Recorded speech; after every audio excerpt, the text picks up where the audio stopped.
Bonjour la jeunesse, vous allez bien? Je fais un petit reportage. Ça va bien? On s'est déjà vu. Alors, qu'est-ce que tu deviens? Ah, pas terrible, hein? Qu'est-ce qui t'arrive?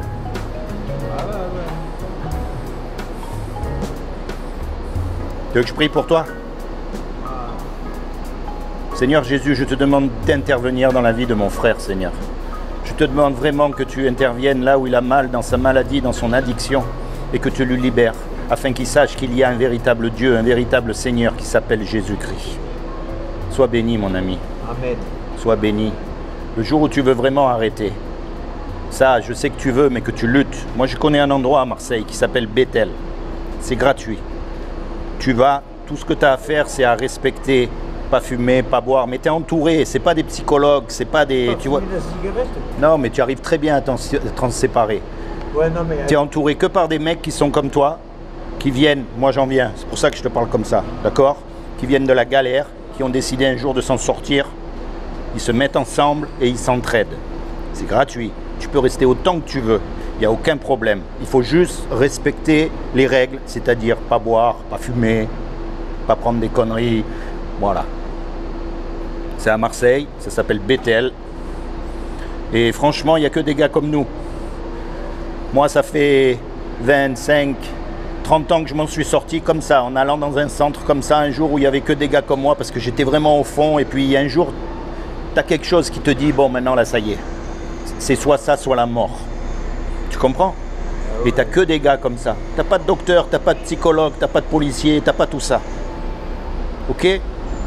Le jour où tu décides, tu me dis, je t'amène. C'est pas un problème. Sérieux, ok? Sois béni. Toi aussi, mon ami, c'est pas... Tu sais, contrairement à ce qu'on croit, on peut s'arrêter, la cigarette aussi. C'est le plus dur, la cigarette. Mais moi, ça m'arrive, surtout en ce moment, j'ai des problèmes de fric. Pendant 2 jours, je ne fume pas. Mais après, j'arrête. Et comme je viens d'arrêter... Et oui, après, tu recommences. Non, non, c'est pas ça. Comme je viens d'arrêter il y a moins d'1 mois, beaucoup de choses plus graves que ça. La cigarette, si je dois l'arrêter, ça sera dans un bon paquet de temps. Ben écoute.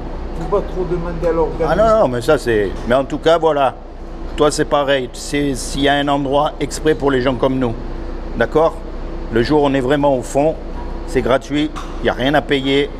Et il n'y a que des gens qui savent par là où on est passé. Soyez bénis tous les deux. De même. Ça va, mon ami? Ça va bien? Je m'appelle Laurent, je fais un petit reportage, mais on s'est déjà vu. Oula, c'est à toi ça, zut. Si, on s'est déjà vu, je me souviens. J'avais fait un reportage sur la mort. Tu sais qu'un jour on va mourir, toi et moi. Ouais, je sais. Alors après, qu'est-ce qui va se passer à ton avis? Aucune idée.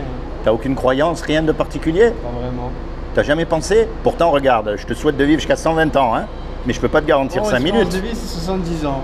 D'accord, mais je peux pas te garantir 5 minutes, on sait pas quand on part. On sait pas quand on part, ça c'est sûr. Hein. Donc l'essentiel, c'est de savoir où on va. Une fois qu'on est mort, si tu veux, on va être jugé.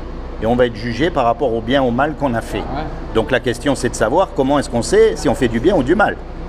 Et pour ça, Dieu, il nous a donné une loi qui s'appelle les 10 commandements.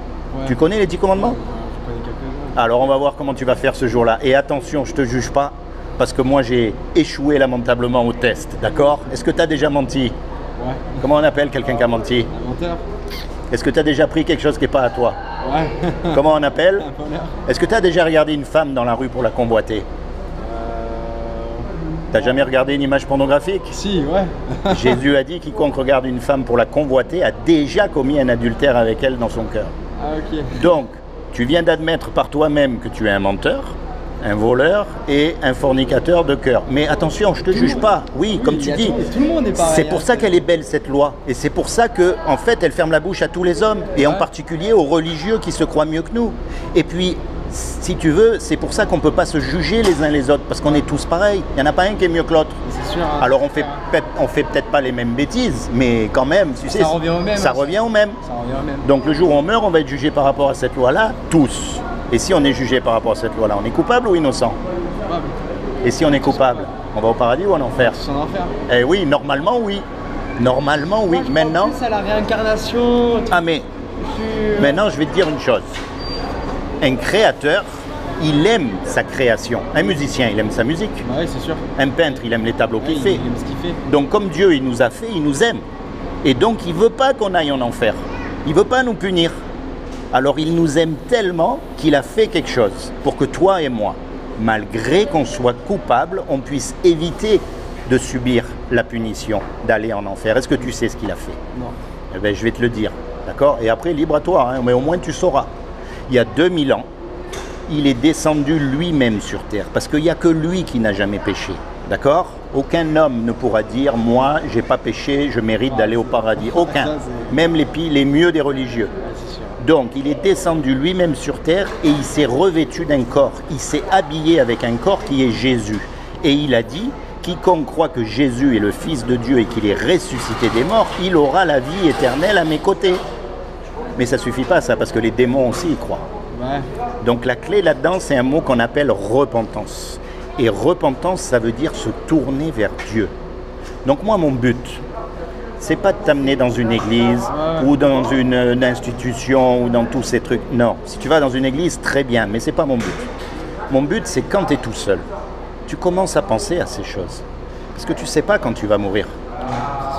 Donc tu commences à parler à Dieu avec ce que tu as dans ton cœur. Tu lui dis, Jésus, moi je veux savoir. Parce que toi... Eh ben finalement, hein, je suis arrivé à la faire tomber. Hein. Parce que toi, tu es passé par des situations où moi je ne suis pas passé. Ouais. Tu as des douleurs que moi j'ai pas. Tu as subi des injustices que moi j'ai pas subies. Chacun a eu son vécu. Tu as aussi des joies. Donc tu partages ça. Tu vois, tu lui parles. Tu lui dis, moi je veux savoir quelle est la vérité. Est-ce qu'on passe par la réincarnation? Est-ce que c'est l'islam? Est-ce que c'est... Tu vois, il faut lui parler parce que tu es unique. Il n'y en a pas deux comme toi. Et ça, depuis que l'homme existe. Ouais. On est d'accord? Ouais. Eh bien ça montre que ce que Dieu veut, c'est pas que tout le monde lui récite la même récitation. Il veut une relation personnelle avec toi. Eh oui. Alors on ira dans le même sens, mais tu auras ta propre relation. Tu comprends ce que je veux dire? Je comprends tout à fait. Ça, c'est mon but. Mais ça, c'est quand tu es tout seul. Pas comme les hypocrites devant tout le monde. Ça sert à rien. Ouais. Tu vois ce que je veux dire? Tu as une Bible à la maison? Non. Alors je vais te donner une Bible et je t'encourage à la lire quand tu veux. En fait, il n'y a même pas besoin de foi. Tout le monde dit oui, j'ai la foi, j'ai pas la foi, mais c'est faux. Parce qu'il y a écrit que si on avait de la foi gros comme une graine de moutarde, c'est une toute petite graine, on pourrait dire à une montagne de bouger et elle partirait. Jusqu'à preuve du contraire, personne n'est capable de faire ça. Personne n'a réussi. Donc personne n'a la foi. Tu comprends ce que je veux dire? C'est une décision qu'il faut que tu prennes. Imagine tous les deux, on fait une grosse bêtise. Et on passe devant le tribunal. D'accord? On passe devant le juge et le juge il nous dit voilà, tous les deux vous avez 10 millions d'euros à payer ou alors vous partez en prison pour 20 ans. On part en prison, on n'a pas les sous. Ouais. Et puis il y a un homme qui arrive, qu'on ne connaît même pas, et qui met les sous sur la table pour qu'on soit libre. Comment tu vas être par rapport à cet homme? Redevable. Eh oui, reconnaissant, d'accord? Eh bien c'est ce que Jésus a fait pour nous.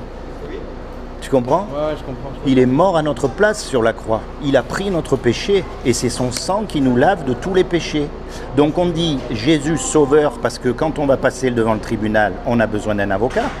C'est le meilleur des avocats puisque c'est Dieu lui-même. Ouais. Et on dit Seigneur parce que on va le suivre, on va lui obéir, d'accord? Et on lui obéit à partir de la Bible. Alors dans ce livre, il y a des tas de choses. Ce que tu comprends pas, tu le comprendras plus tard. Ce que tu comprends, mets-le en pratique. J'ai mis un marque-page ici. Ouais. Commence dans le livre de Jean. Le livre de Jean, il va t'apprendre à connaître Jésus. Tu vois? Et dans ce livre, tu as de l'histoire, tu as des prophéties, tu as plein de trucs. Garde-le. Même des fois, tu vas voir, tu vas pas avoir envie de le lire. C'est pas grave, mets-le dans un coin. Et puis, il y a des fois où tu vas pas pouvoir le lâcher. Parce que tu vas lire, tu vas lire, tu vas lire. Et puis il y a des fois où ça va être difficile. Et il y a des fois, tu vois ce que je veux dire? Mais garde-le avec toi, ce livre. D'accord? Tiens, pour te remercier, je te fais cadeau d'1 million d'euros. En souvenir. Hein? Merci. Voilà, comme ça tu n'auras pas perdu ton temps. C'est comment ton prénom? Lucas. Lucas, sois béni Lucas. Seigneur Jésus, je te demande vraiment que tu te révèles dans le cœur de Lucas en tant que son sauveur et son Seigneur, afin qu'il soit sauvé lui et toute sa famille. Bénis-le en le détournant du péché. Sois béni Lucas, sois béni et rencontre Jésus. A plus tard.